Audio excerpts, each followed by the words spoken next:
ഒരു വ്യക്തി ചോക്കിങ്ങിലോട്ട് പോയി പലതവണ ചുമച്ചിട്ടും ആ ഒരു പാർട്ടിക്കിൾ ഡിസ്ലോഡ് ചെയ്യാൻ പറ്റുന്നില്ല എന്നുണ്ടെങ്കിൽ നിമിഷങ്ങൾ കൊണ്ട് തന്നെ ഈ വ്യക്തി കാർഡിയക് അറസ്റ്റിലോട്ട് പോകാൻ ഒരു സാധ്യതയുണ്ട്.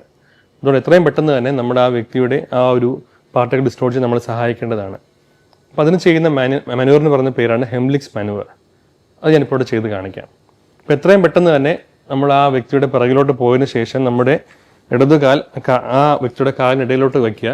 അയാളെ സപ്പോർട്ട് ചെയ്തതിന് ശേഷം നമ്മുടെ വലത് കൈ കൊണ്ട് ഒരു ഫിസ്റ്റ് ക്രിയേറ്റ് ചെയ്തിട്ട് നമ്മുടെ ആ വ്യക്തിയുടെ പൊക്കിളിന് തൊട്ട് മുകളിലായിട്ട് ഈ കൈ വയ്ക്കുക. അതിനുശേഷം മറ്റേ കൈ കൊണ്ട് ഈ കൈയുടെ തൊട്ട് ബാക്കിലായിട്ട് ഇത് വച്ചതിന് ശേഷം നല്ല ആഞ്ഞ് മുകളിലോട്ടും ബാക്കിലോട്ടും അമർത്തുക. ഇങ്ങനെ അതായത് ഓരോ അമർത്തലും നമ്മൾ ശ്രദ്ധിക്കേണ്ടുന്ന കാര്യം അത് നമ്മുടെ സ്റ്റൊമക്കിന് തൊട്ട് മുകളിലായിട്ട് ഈ ഒരു പ്രഷർ വരാനും ആ ഓരോ അമർത്തലും ആ ഒരു പാർട്ടിക്കിൾ ഡിസ്ലോഡ് ചെയ്യുന്ന രീതിയിൽ സഹായിക്കുന്ന രീതിയിൽ വേണം നമ്മൾ അമർത്താനായിട്ട്. എത്ര തവണ ഇങ്ങനെ ചെയ്യാം. അതായത് ഈ സമയത്ത് ഈ ആൾക്ക് പെട്ടെന്ന് ചുമച്ച് ഇത് പുറത്ത് പോവുകയാണെങ്കിൽ കുഴപ്പമില്ല. അത് പുറത്ത് പോകുന്നില്ല, ബുദ്ധിമുട്ട് മോശമാവുകയാണ്, പെട്ടെന്ന് ഈ വ്യക്തിയുടെ ബോധം നഷ്ടപ്പെടുക എന്തെങ്കിലും ചെയ്യുകയാണെങ്കിൽ ഇത്രയും പെട്ടെന്ന് തന്നെ ആ വ്യക്തിനെ തറയിൽ കിടത്തിയതിന് ശേഷം പൾസ് പരിശോധിച്ച് CPR സ്റ്റാർട്ട് ചെയ്യുക.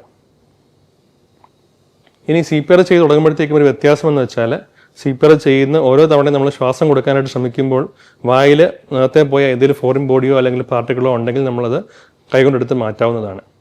ഇതാണ് അഡൾട്ട് ചോക്കിംഗ്.